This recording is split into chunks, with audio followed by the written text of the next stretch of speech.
Reconstructing the Public Sphere with Tom Plunkett, the CTO of Gawker Media. You've met Nick. And Josh Miller, the founder of Branch, which is acquired by Facebook, right? Has since been acquired by Facebook. And involved with BetaWorks as well, right?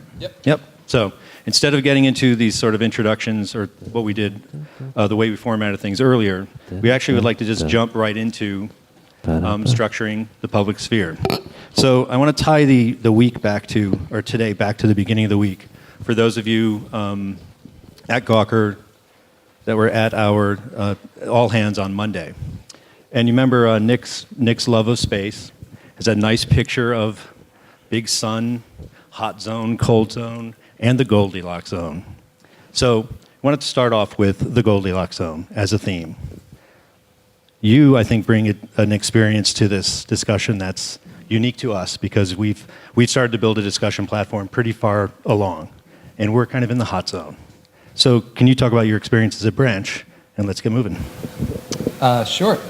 First off, thanks for having me. It's good to be here. So specifically, what is it?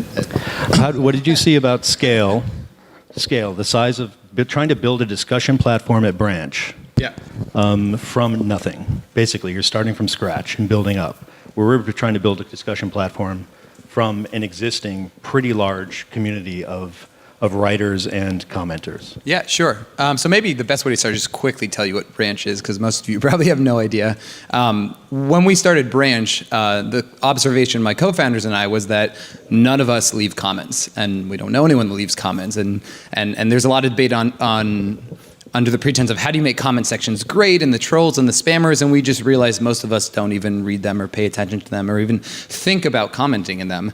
That being said, we all have lots of really interesting, or we think interesting, conversations about the same very topics in bars, at happy hour, on the weekend, at dinner parties.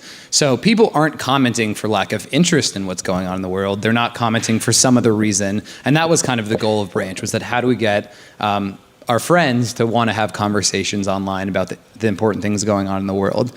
And so the approach we took was, it was one of, you logged in with Twitter, so what we considered your real identity, so you knew who you were talking to, and you could only talk to each other if you were invited to the conversation. So the way it would work is, actually one relevant one is Corey from The All started a conversation about how much should journalists get paid. And he invited Max from Gawker and Ben from BuzzFeed, and I think a group of 15 to 20 editors-in-chiefs and writers, and they all had a conversation about how much journalists should get paid.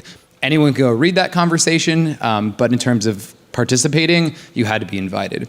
So we thought there were a couple important things there. The first was there was no article at the top. So for us, we thought that one of the things about comment sections is that it's at the very bottom of the page, and there's someone up at the top that got 7, 8 paragraphs to say what they wanted to say, and you're kind of relegated all the way to the very bottom next to everybody else. So the first thing we realized is if we want people to participate in conversation, you need to make them feel welcome and wanted. So they were at the top, they were asked by someone they knew to come participate, and that helped lead to a lot of really great conversations. But one thing that I think we failed at was that we really wanted Branch to be the home for all different types of conversations. There are very serious conversations with public figures, there are conversations with you and your buddies, and we thought we could do it in one place, with one system. And in retrospect, that was one of our biggest failings, is that I think there are all sorts of conversations for different topics. So one quick example is when we were raising money, I met with Mark Andreessen, who's now an investor in Andreessen Horowitz and board member at Facebook, and built one of the early internet web browsers. And he told me the story about his past girlfriend was someone in the entertainment industry in Hollywood. An actress. Was she an actress? Oh, I don't know. Yeah, an actress, a set designer. He kind of insinuated a who's who in Hollywood. His words, not mine. And she was a member of this forum in Hollywood where you had to be invited. So you knew that everyone in the forum was the who's who in Hollywood. Once you got into the forum, though, you were completely anonymous. You didn't have a name next to your comments. You didn't even know if the person that said that message and that message was the same person. It was completely anonymous, yet, but also very, very interesting because you knew everyone in the forum was the who's who in Hollywood. And it did wonderfully. And 4chan's done wonderfully. And Reddit's done wonderfully. And Kinja's, but it's wonderfully... It's wonderfully depending on who you're talking to. So one of my big learnings and ignorances early on was that there is one type of online conversation or one way to do it. And the truth is we're all very different people. We all have different needs and wants at different times. So in terms of what makes online discussion work and not work, it depends what type of conversation you're trying to bring out of people and who you're talking to. I don't know if that answered your question, and that was kind of long, so I'm sorry for rambling. It pretty well. Okay. Yeah, exactly. So, Nick, do you want to talk a bit about what the hot and cold is? What's hot for Gawker? I mean, I actually, can we talk a little bit more about Branch? Because We can. Go ahead. You know what? We've talked about ourselves all week, and I'm a little. But Branch Branch is totally fascinating. Thank you. Because, and we do, there are plenty of people here, certainly on the product and tech teams, who know Branch well, because when it came out, we totally recognized pretty much instantly that this was something which was, I wouldn't say a competitor, but it was a counterpart, that you was thinking about some of the same issues, but from a different perspective. And what I'd like to get into is what you learned from those initial exchanges. And we can get into your pivots or what you ended up doing, the way that you diversified the commenting types. Yep. But let's talk about the initial Branch. The conversations were excellent. They were controlled. They were sober. The participants were serious people. But often the discussions were kind of boring. Why do you think that was? Well, one example. I hope you're not insulted by that. Oh, no, not at all. Not at all. One of the first times I got really excited about what we were doing, actually when I met Nick, it was still called Roundtable at the time, and most of the website, it looked like a lot was built, but nothing was built, so it was invite only, but that's because we hadn't built any accounts. You could subscribe, you could follow like conversations, but that was us just going into Gmail and like sending new posts via email, so it was very, very hacky. And during that time where there wasn't really a website, but people thought there was a website, there was a conversation about what the future of blogging was going to look like, or some grand question like that. I think it was Evan Williams and a bunch of kind of people in that world. And I remember Nick Bilton, the New York Times columnist, jumped in and wrote a post. And he wrote a post that was like 8 paragraphs long. And then someone followed up to it with like another like 5 paragraphs. And then someone followed up with another 8 paragraphs. And then Nick jumped in with another 8 paragraphs. And it was this moment of like, we're doing it. We made it. Like Nick is paid to write for the New York Times, and he just wrote 2 blog posts in our conversation for free, and like we're hacking this together on our own. Turns out that's not really interesting to read. When Nick writes an article for the New York Times, he spends a lot of time thinking about the flow, and I'm not a writer, so I don't even know the vocabulary, but he's very good at what he does. When he's just on the keyboard going da da da da da, it's not that interesting to read. It doesn't flow that well. It's a lot of gibberish. So, though to us, we felt very cool that there were all these fancy people like writing a lot on a page. You send that to someone on the other end, they're just like, oh my God. They see a wall of text they're not interested in at all. So that's one thing that we learned and got wrong, was we focused so much on who was in the conversation, which got the attention of people like you early on. But in terms of like my friends who might be remotely interested in the thing, they wanted the Business Insider, like 3 quotes pulled out, and that's it. Now, what about the relatively closed nature of the discussions? The fact that it was invite only. What was the motivation behind that decision? Was it the right decision? Did you change your views as you went along? Yeah, so we got a lot of flack for this. So we got quickly labeled this like exclusive invite only, like snobby product, because people were comparing us to comment sections. But again, we came from the point of view of like, we weren't, at the time, I didn't really use Twitter. I didn't have a blog. None of my co-founders did. And so for us, it was like, when I have a conversation, it's usually at a dinner party or a happy hour where the people are there because they're my friends and I wanted to talk to them. It's, no one's going to walk up to the bar if they hear us talking and have a conversation. Like, that's bullshit. You guys are wrong. Like, let me share my opinion with you. That would be really weird and pretty rude, right? So our perspective was, we don't really know that much about like internet product design and, all the stuff you guys are really great at. We just this is how conversations happen in the real world when we have them. Let's see how we can replicate that online. And for people that have been on the internet for a long time, they looked at that and said, where's my comment box? You guys are snobby. So that was unfortunate because like that wasn't our goal, but yeah. Joel said you talked quite a bit about provocation as being an important ingredient in making a conversation stimulating. Does the experience of Branch inform that at all? Yes, but maybe not in the way that you think, because the question that I would ask, or that I'm curious about, is why isn't Branch a big successful business right now?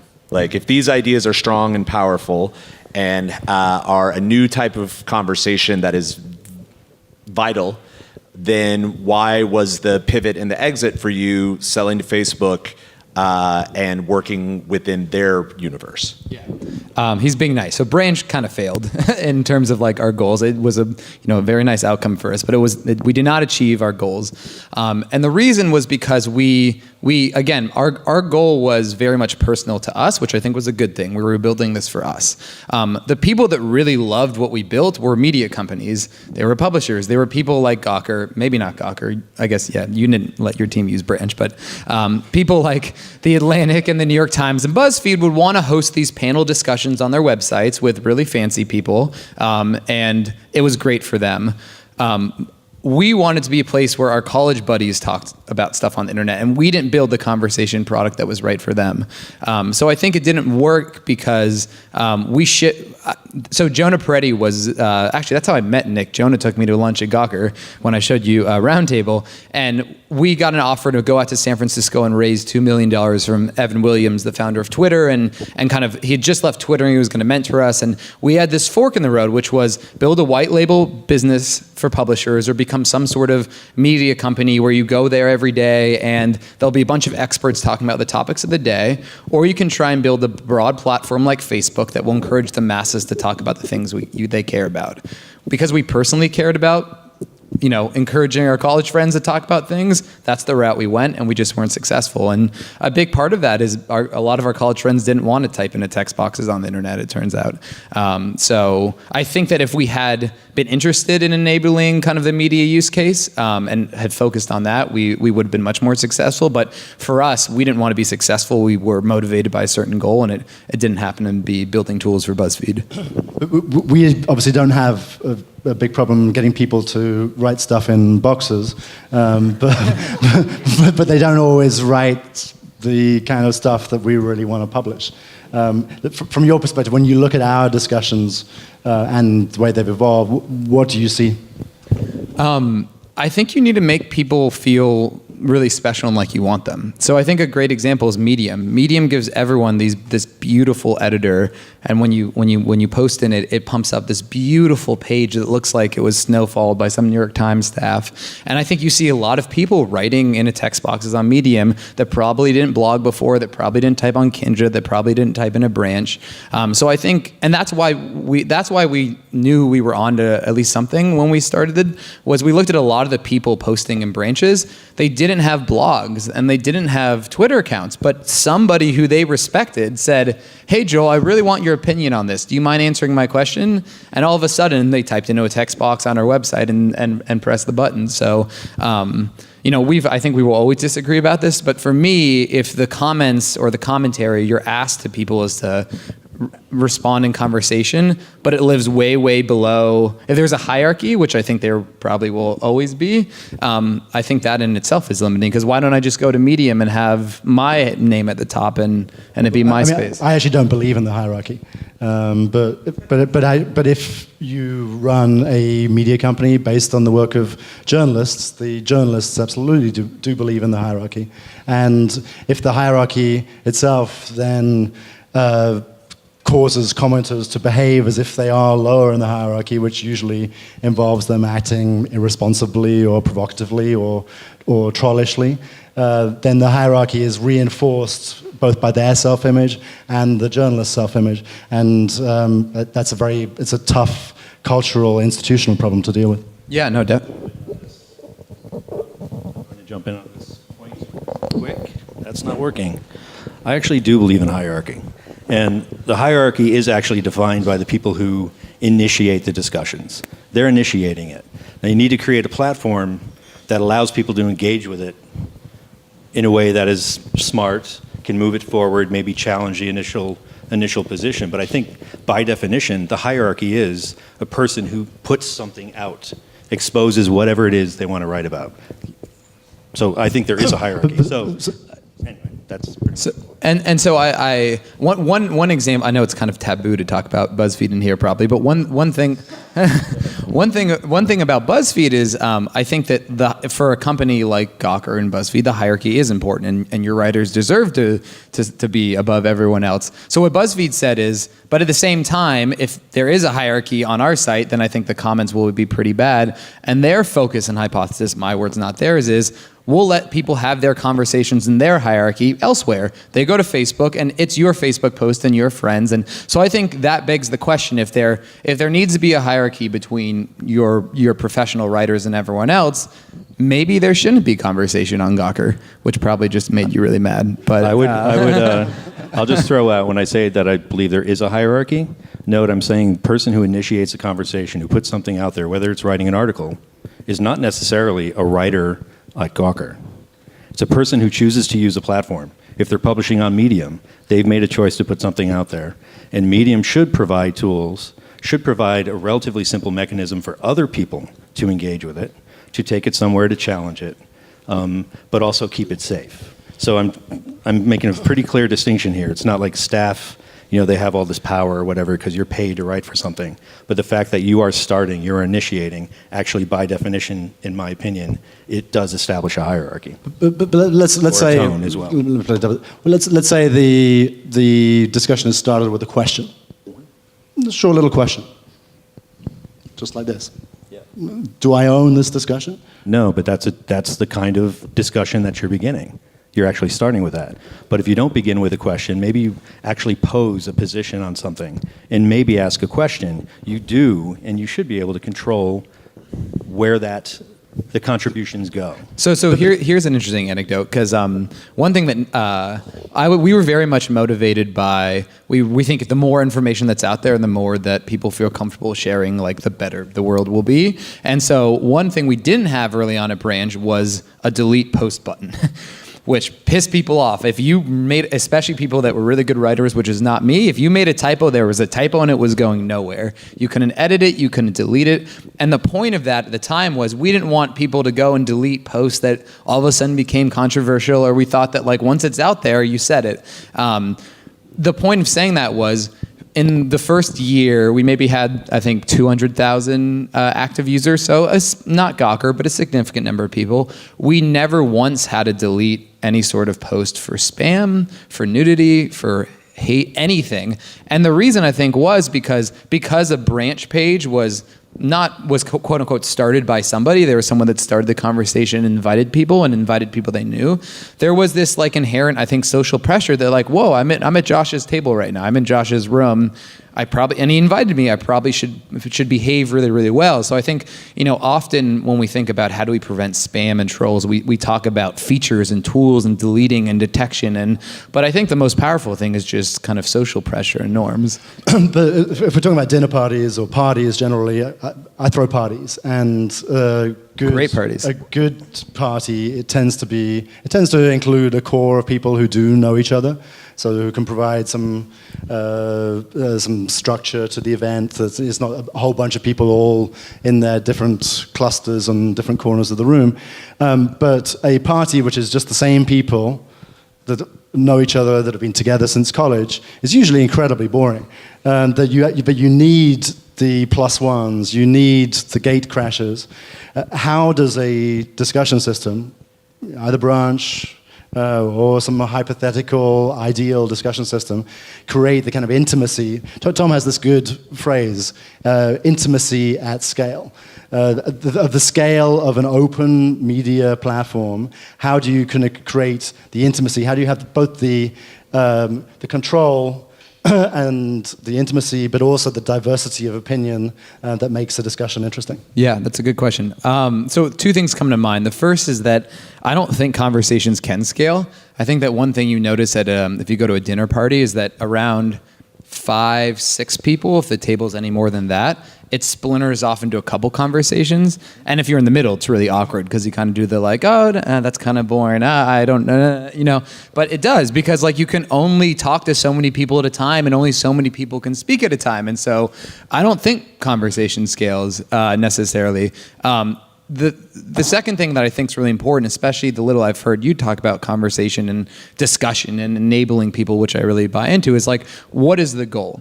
If the goal is to unearth some information that's not out there now and should be out there, which I think is an ideal of Gawker's that I really buy into, conversation or just may not be actually what you need. There are probably a lot of ways to solve that goal. If the goal of conversation and my motivation for Branch is learning more about a topic, well, truth is I really want to trust who I'm talking to. That could either be in the form of a friend or it could be someone that knows about the topic.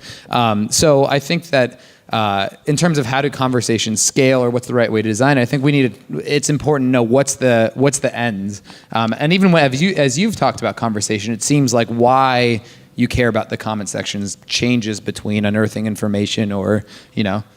It was interesting that you talked about 5 or 6 as like a number that can sustain a conversation. I think James Dell, who's sitting here at the front, once you went up to so above the Gawker Terrace at 210 Elizabeth Street, there's a higher level. And James did a little anthropological exercise and was actually looking at all of the people in the party. And we have these little round tables you can put glasses on, and the maximum 6. Nice. Yeah, I agree. Anyway, all right. Let me just. But one thing that's interesting is on the scale thing. It's not when we talk about, or when I've talked about intimacy at scale, by definition, Gawker Media sites, the Kinja platform serving, 110 million people are reading it. I have no idea how many commenters are, active accounts in the millions. Any post, someone puts, one of our writers puts a story out there, will end up with 700 comments. There are actually, who knows how many, 75 different conversations going on that are actually tied to that initial idea. That is the scale, all this chatter going on. How do you enable that? How do you create these rooms of 6 to 8 people? How do you create that intimacy around the idea in parallel at that kind of scale? Not make it possible for 699 people to all talk about the same thing in the same room. Yeah, those parties on the roof, those parties don't have 6 people. Those parties have 300 plus, and I think that's the idea that you could create this, room of that. Oh, sure. Actually, it's great acoustic room. But the idea that you could create a room of 1 million people all talking either around the same subject or the same idea, and you kind of want that osmosis to happen where, if I'm in a conversation that's not that interesting, but I'm talking to, one person that I really like, I could grab them, pull them into another conversation and say, you guys need to talk to each other now because this conversation I'm having here relates to the conversation you're having there. And I think trying to build that online obviously is proving difficult, but the idea that there is kind of a core group, I think, is important to this idea. We had a thing called, one of the iterations of the comments, we had an iteration called group chats. The one that's currently live is sort of a variation of that. And we've been through so many variations that I can barely remember which one was live when. But the group chats we launched first on Jalopnik. Valleyway? Yeah, Valleyway. Yeah. And then Jalopnik. Anyway, we started with a smaller site and then moved it to larger.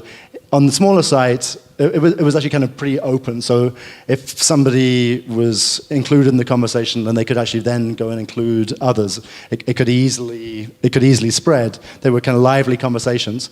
But the problem we found, and this kind of gets to the metaphor that kind of I'm currently obsessed by.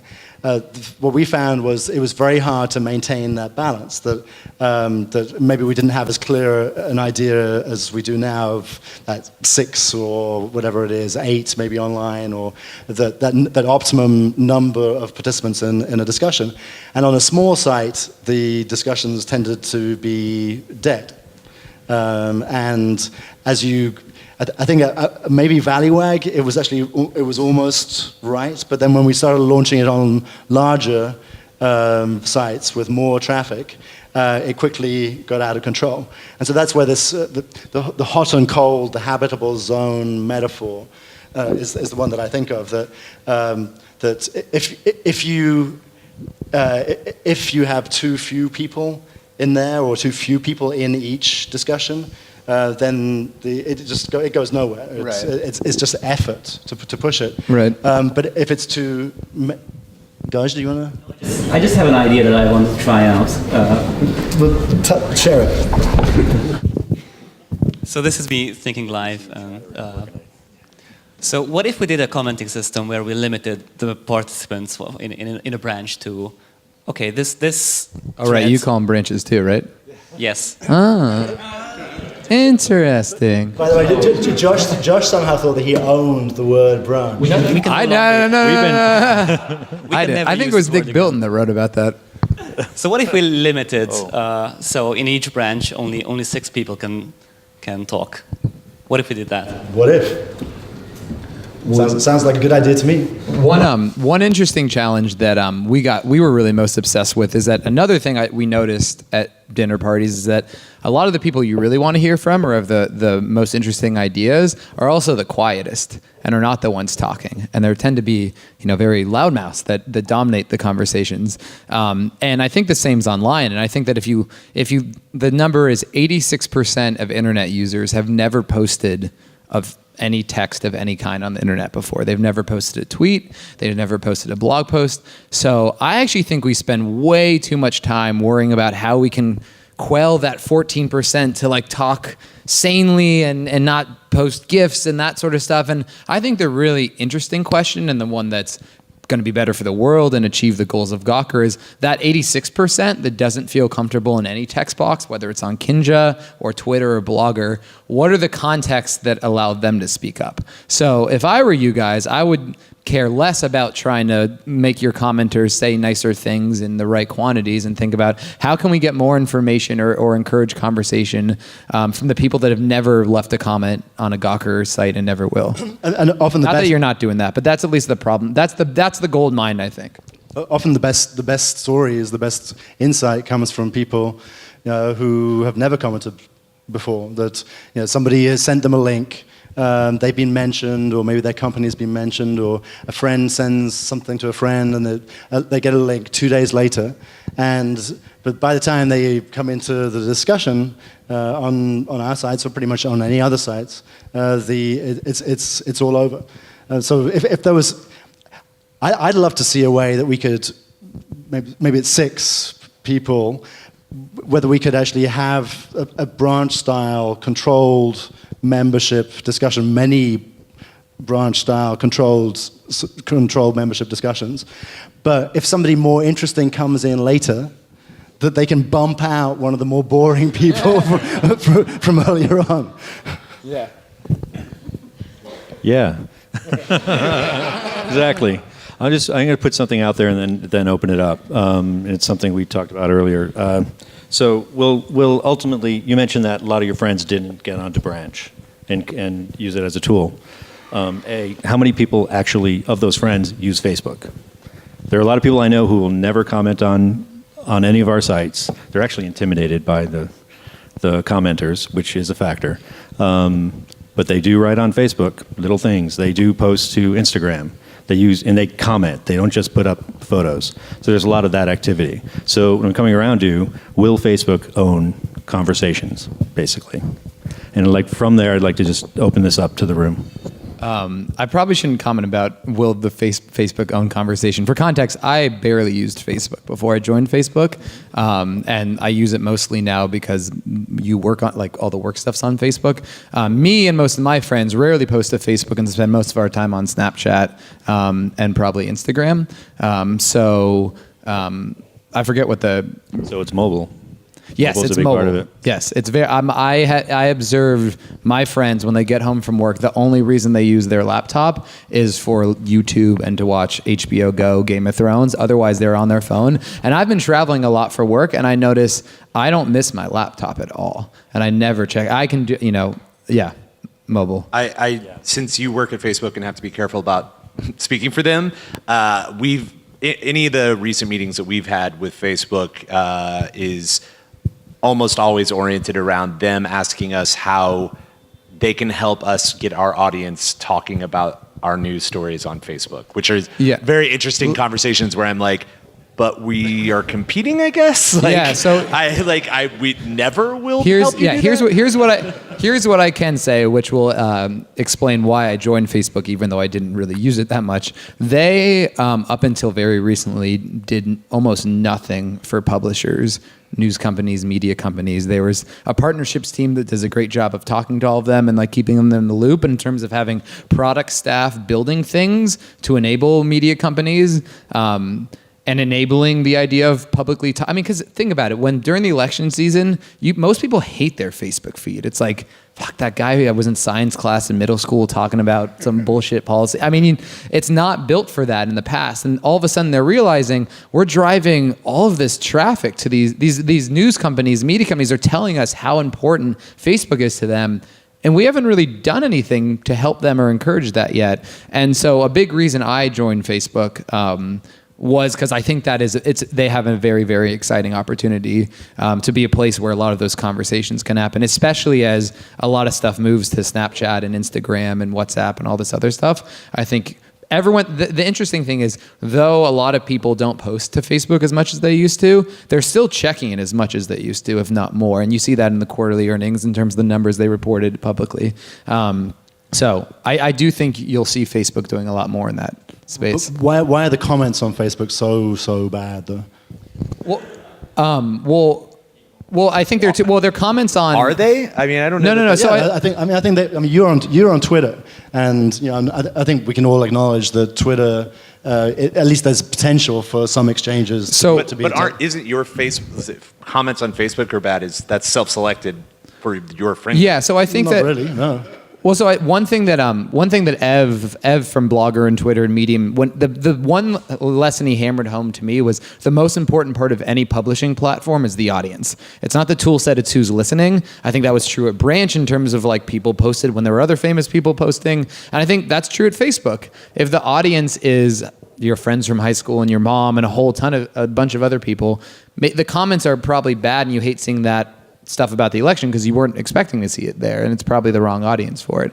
But I think Facebook comments are bad when you put a Facebook comment widget on a page or on like public celebrity or news pages where anyone can jump in for the same reason comments are bad on Gawker sites. But I think that if you posted an article in your Facebook feed and your friends jumped in, it may be the wrong venue for that, but I'd actually probably say the comments are pretty good.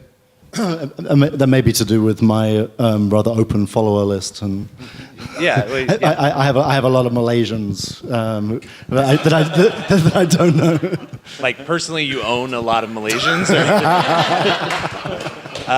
Did you? What do you? If you guys have questions, I'll pass around the mic. Is anybody? Right up here. Sorry. You mentioned Facebook, and I see a huge divider between the Facebook comment system and basically anything else. That Facebook, by design, doesn't allow anonymity. What's your take on that? Like being anonymous? So I think that. So I'm figuring out what I think that in the same way that I think there are lots of different types of conversations, which are all good in all of their merits, I think that different forms of identity are needed for different types of conversations and communities. So I think anonymity is great for some things. I think pseudonymity is great for some things. I think real identity is great for some things. And my team, the reason we joined is building an app now that you'll see experimenting with a lot of that stuff. So I personally think that anonymity and pseudonymity is really, really great for lots of different use cases, and not great for others. And I think that's why it's silly often when people make these generalized statements about why certain forms of identity are good or bad.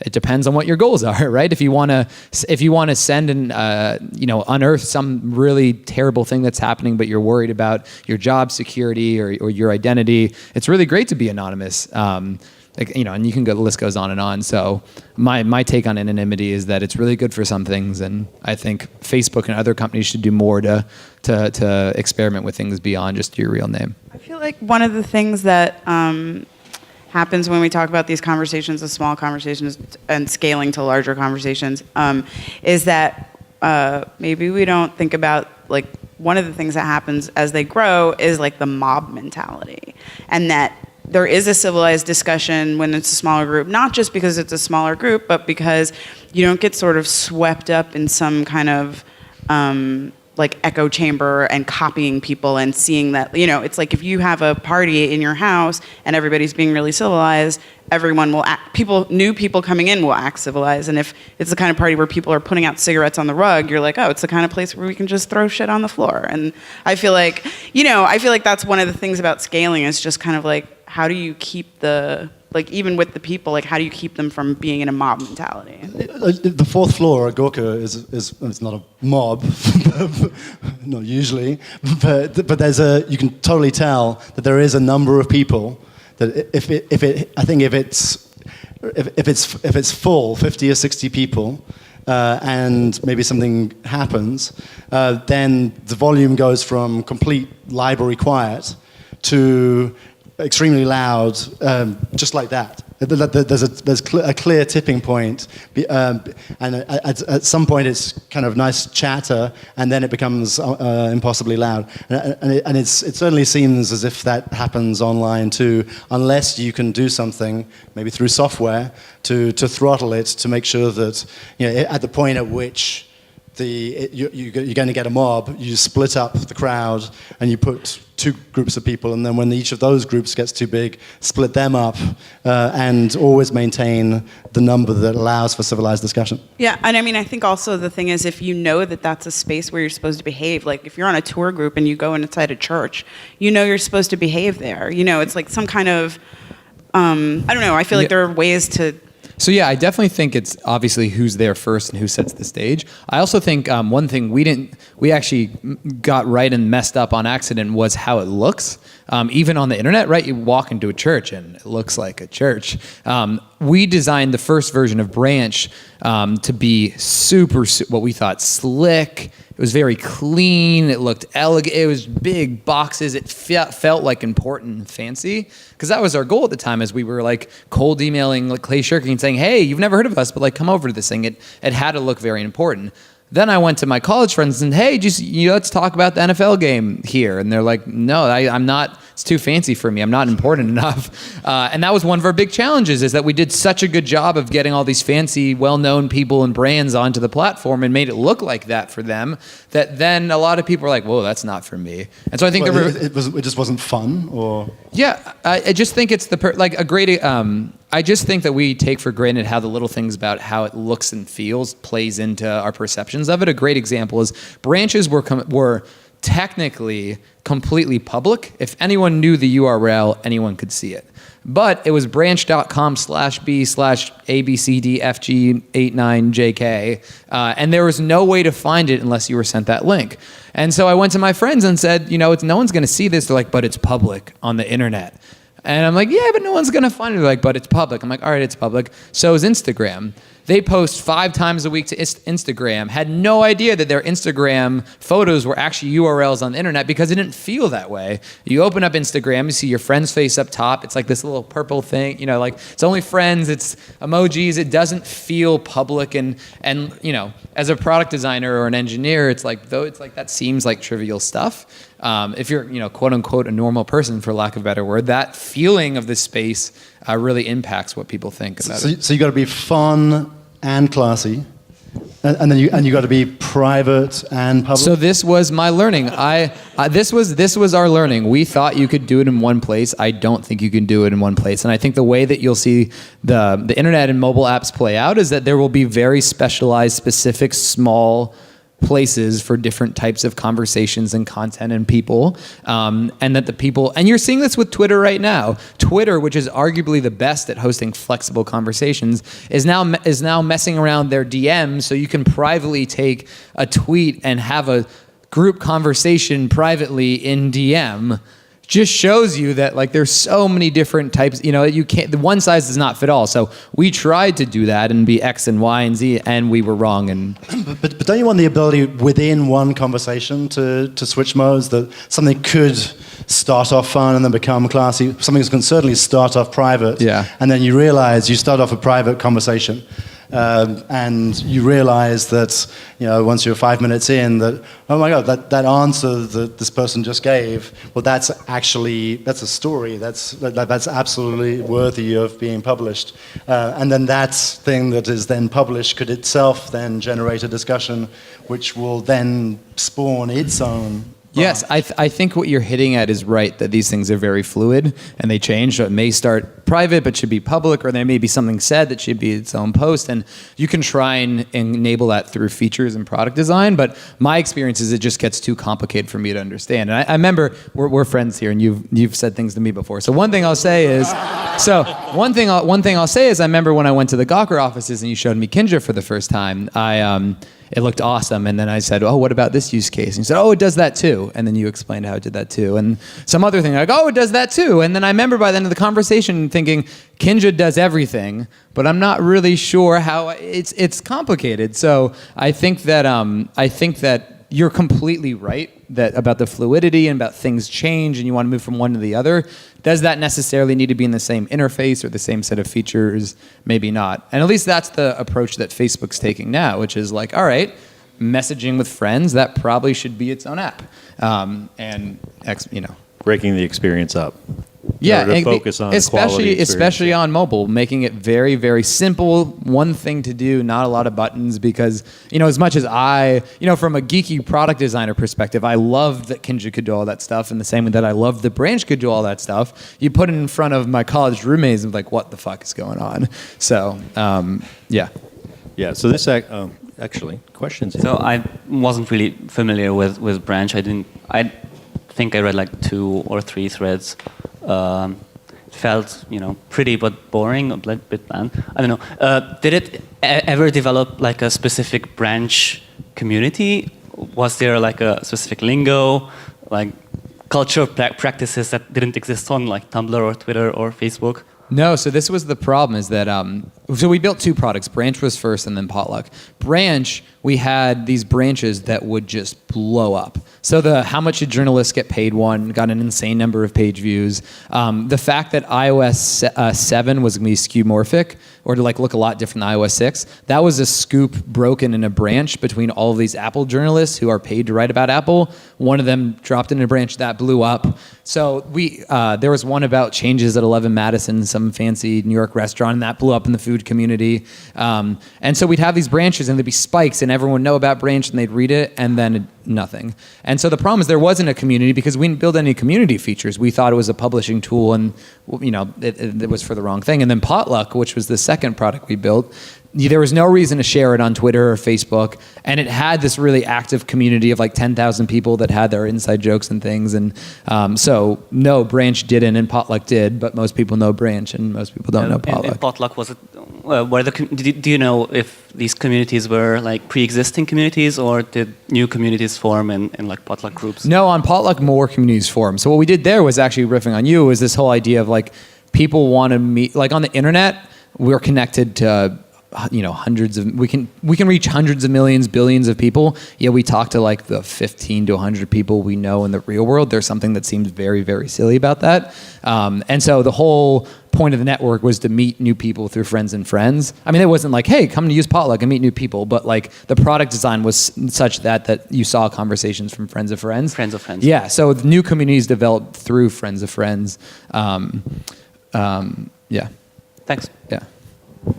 I think the majority of people in this room are probably technology and product people, but I come from a marketing background, and so I'm curious what your thoughts are when it comes to not coming up. I think technology and product people try to come up with product solutions for most problems that they see, but do you think there's a way to solve some of these issues by creating rule sets or by creating very publicly facing, guidelines as to this is how we engage in this space and this is how we should communicate with each other that aren't necessarily product features or anything, but it's just a general, this is how we do it here.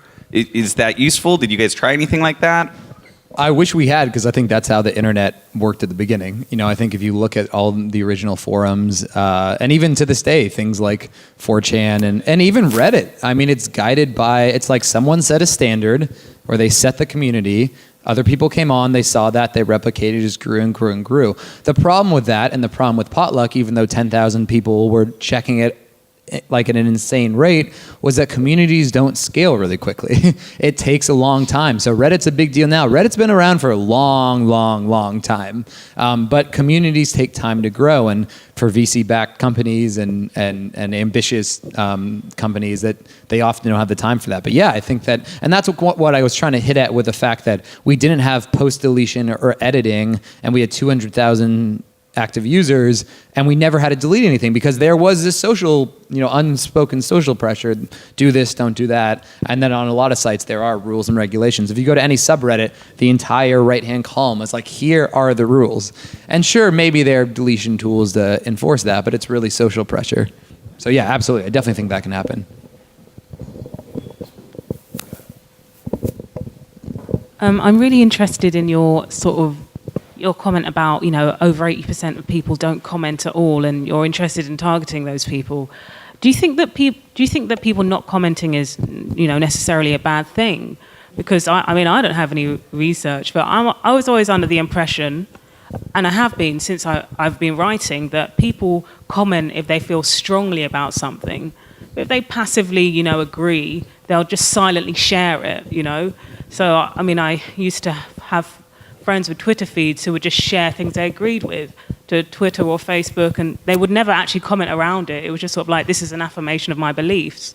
Whereas a comment section was more polarized, hugely for or against whatever was being written. Yeah, no, I don't necessarily think everyone needs to comment. And I think that was my point about what I like about what BuzzFeed's doing is they're just saying there are tons of places to have conversations or share things with people, and our job is to bring the news or the lists, and people can do what they want with them. So I think the really interesting thing for a company like Gawker is like, how can we better get more information from people? For example, there are so many scoops I would love to give to Sam Biddle Ballywag, just like really, sleazy venture capitalists or X, Y, and Z. But like for whatever, I don't know enough about how you verify sources and stuff like that. But so I think, just right here. If you have those, just email me, max@gawker.com. It's actually a lot. It's actually sorry. Go ahead. It's actually a lot harder. Your view of Gawker is colored by Gawker. And we're known for news, but it's a lot easier to have a productive discussion around topics that are not news, that are not as divisive as news. And if you look at the discussions on Lifehacker or the discussions on IO9, where people are actually exchanging information about how to live or what to watch. Those actually, there's a potential there for discussions to actually achieve some kind of critical mass. Yeah, that's true. That's true. The one sort of conversation that I think has been lost from the internet that I hope comes back, and like I know my team is working to help bring back, is like what was so cool about the early internet was now you could find people like you that shared your really quirky interests. So the problem with my ignorant worldview statement about BuzzFeed and is that what if you don't know people that really like urban studies or really like knitting or whatever quirky interest you have? And so I do think there's a huge opportunity for that, and that's somewhere where conversation's good. And why do you think it is? This is a question that we've wrestled with from early on. Why did forums stop developing? Forums were the place for those people with common interests to find each other and to share information. They still exist, but the interface hasn't changed in 15 years. Why do you think that is? I think so. Someone who is late to the forum game, I think they're hard to find. So one like a branch. One thing is I'm a huge geek for urban studies. My godfather was a city planner in LA, so like I just love urban planning and urban studies. And I don't have any friends that like that. I tried searching for subreddits on Reddit. There's nothing. I tried doing Google search. There was nothing. So I think the one benefit to platforms and building on top of platforms is that it's easy to find and access and for people to cross. And forums were built as these little islands on the internet that were not connected at all. So I think a big part of why they kind of slowed down or haven't been as popular is because there wasn't that platform that tried to connect them. And a big reason was because the attempts at doing so, like Ning, for example, put their brand and their product ahead of the community. So sure, you could have a Ning community, but like it felt like a Ning community, not like you look at 4chan and Reddit and Metafilter and they look completely different. So I think that's a huge opportunity. It's one that we're working on at Facebook that I think people like. The cool thing about the internet is there are tons of people on it, and there's a huge opportunity to connect people that have interests that their friends and people they know in the real world may not share. I would actually argue, I think that whatever moderate or non-success, but whatever success that forums do have is actually owed.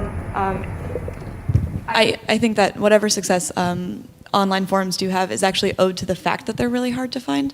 When I was in high school, I was a moderator of a forum, and there were, I think, 23 of us, and the point, sort of, and if anybody from outside came in, they were certainly like hazed for a while, and that was like the whole reason we were there, was because we thought it was cool to be like the 23 people on the internet who really cared about Mars Volta. There's almost a sort of conservative tendency in these communities to sort of keep small, basically. So I'm curious because I think I definitely agree with you there, and so I think there is probably a balance. But what do you? Because all right, the answer is definitely not. There are now no longer people in the world that like Mars Volta and want to find other people that like Mars Volta. It might be. It really is. Yeah, but do you have any? What would your hypothesis? Do you have any ideas on why they maybe declined? I mean, so actually, Mark from Facebook, his hypothesis is just like there's no software on mobile for it. If you do a search in the App Store for forums, you're going to get either really shitty software that scrapes online forums and puts it on your phone, or not much. So that's one argument, is that they haven't made the jump to mobile. But I'd probably argue that a couple of years ago, before iPhone and Android were that big, it still was kind of declining. I think a lot of it has to do with the fact that they're ugly. Like they're not, they don't look good, So, and they look very, correct me if I'm wrong, but to me, they look very like Web 1.0, which looks very, very, very geeky. Right. And that's exciting if you're a geek, but if you're not a geek, you're not gonna that's not gonna be like the cool, sexy, flashy thing that you want to participate in. I think I'd put in, from my experience at a prior company at Bolt.com, which was pretty much powered by the forums. It was a teen site. So it's a business based on forums to drive the thing. And it was interesting, the huge challenge for the business is the forums that were hugely popular and actually gave us the numbers and the activity, in terms of quantity of uniques, were things like, believe it or not, WWE. Britney Spears was another one, absolutely huge, and Christina Aguilera, and a couple other topics that people are just heading in those directions. Advertisers didn't want to buy that. Those communities alone were too small to actually draw in advertising. In the business, our incentive to try to grow it was to we were trying to figure out how to take these different forums and actually combine them so that we could have like 3 topics somehow interacting with each other and saying, over here, there's something taking off with some people you might want to talk to. It happens to be about wrestling and you're into punk music, but whatever. Maybe you want to go over that way. And we could not actually scale it. The community constantly kept going back to the space they were comfortable and familiar with.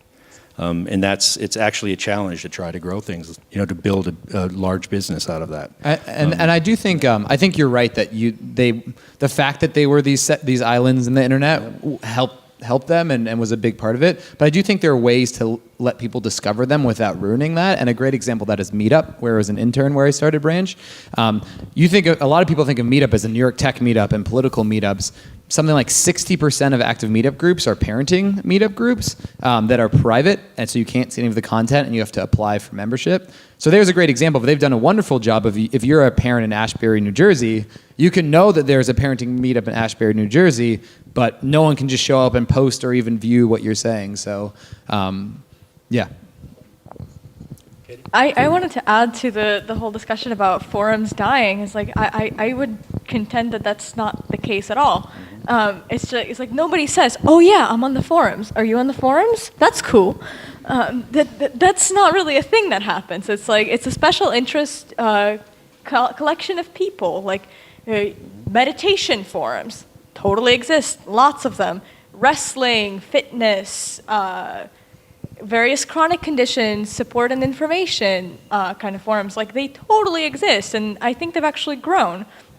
It's just that the special interest groups, like we have a certain number of special interests, and sometimes it's Britney Spears, and sometimes it's Lady Gaga, and it's like it changes over time, but it doesn't scale in the way that like Facebook does. It's like, are you on Facebook? Yes, I'm on Facebook. Are you on Facebook?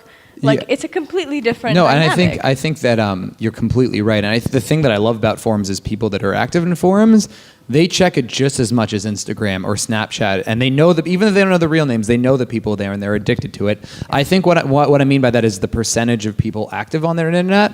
So there is a stat that run by Pew that I think it was 15 years ago, 68% of active internet users were active in a forum or an online message board. Today, it's something like 11 or 12, I think. And I think another thing that surprised me is that a lot of people who grew up with Facebook and Instagram and Snapchat, the idea that you would talk to someone on the internet that you don't know is an extremely foreign concept that weirds them out, which is crazy because like that was what the internet was what was so cool about it. So I'm not saying that the forums that were active and alive and great are declining necessarily. I'm saying the percentage of people that are actively engaging in that sort of thing is going down. So I think the raw number still matters though, right? Like what I'm interested in is, has the raw number of people on forums gone down or up? I would actually not be surprised if it has gone up. It's just that there's other ways to participate as well, like the people on Facebook.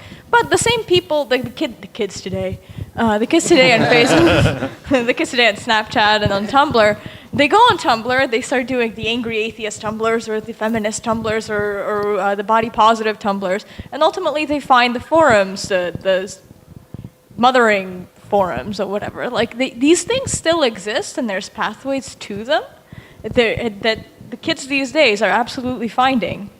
And it's just other ways. The kids these days. And if you think about Tumblr, it started out as a kind of fancy blog, visually oriented blog platform, but people use the notes, as a forum-like discussion environment, and actually in Hungary, it's one of the primary media of it is along with Kinja and 444, pretty much one of the few environments for free discussion on the internet. And actually, surprisingly, in I think it's South Korea. Line has a product called Line Cafe that is essentially like forums for mobile. That is massive in that country. Of course, no one here has heard of it, but yeah. I think Whitson had a question. I was just going to add one more thing to the forums, which is that I know your paper or your work is on contested knowledge online, and I think that like maybe one theory for why forums have died has been that like questions are asked. A lot of forums are about like very specific issues like, I have a very specific medical issue and I want to go hiking this weekend. What do I do? And like, let's say 20,000 people have wondered that thing, but the information has been populated. You can read through you can read the contested knowledge, you can read the different narratives, and if there's nothing to add, then the forum is dormant in terms of repopulating itself with more information, but it's actually still just as useful and just as powerful on the internet as it ever was. It's just about constructing One thing a I should body throw of out, knowledge. one thing is the Metafilter's Matt Howie is a friend of mine, and they've gone through a lot of problems recently. So I think I may just be colored by the people that I know, and but yeah, I hope they're still as alive and growing as you say they are. If you think about it, 11%, you said? 11% was the Something number? like that, yeah. That's a lot of people. That's pretty big, as you're saying. And I think back to, I guess, tying in a bit to one of the prior panels, like, in terms of, like, it's related to people's activity online, whether their willingness to post things. Sometimes events will actually draw people out. They will start writing things. And where I'd done my field work in anthropology was actually with a community up in the Arctic Circle, Canada. Never online, nothing at all. They got into basically a situation with the Canadian government and a mining company where they're basically losing land, and all three players are basically fighting with each other. Guess which one is the weak player in that mix? It's that community that's there.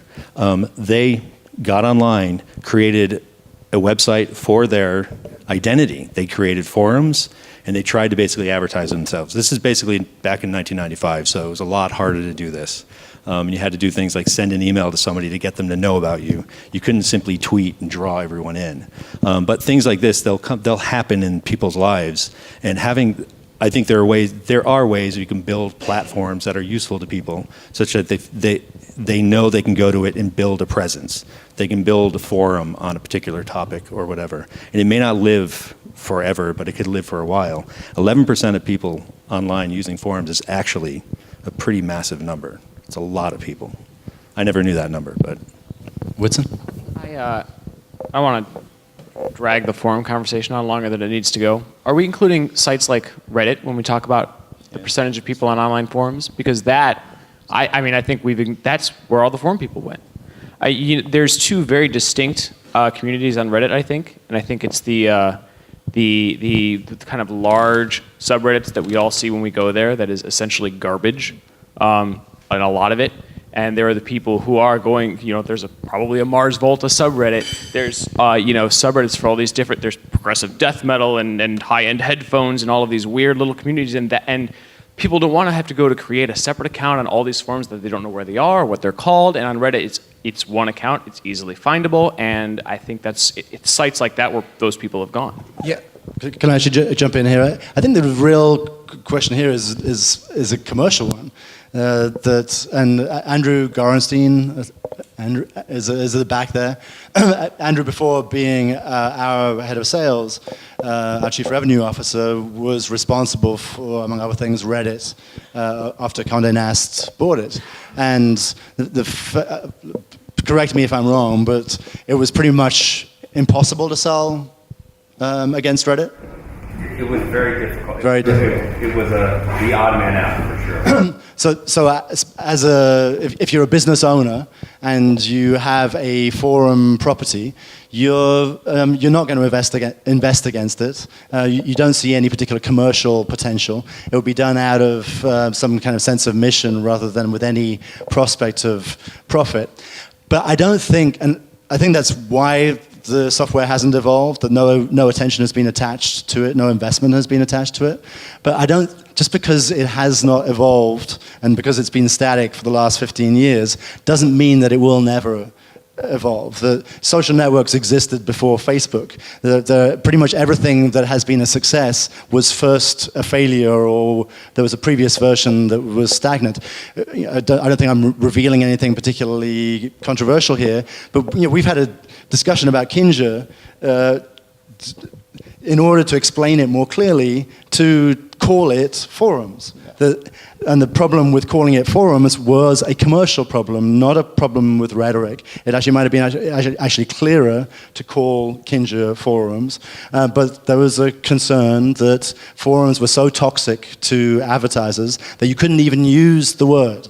And you can't really attach money or invest money against something which has proven so unrewarding in the past. I think we are out of time, right? So thanks, Nick. Thanks, Josh. Thanks for having me. Absolutely. And Joel, come on.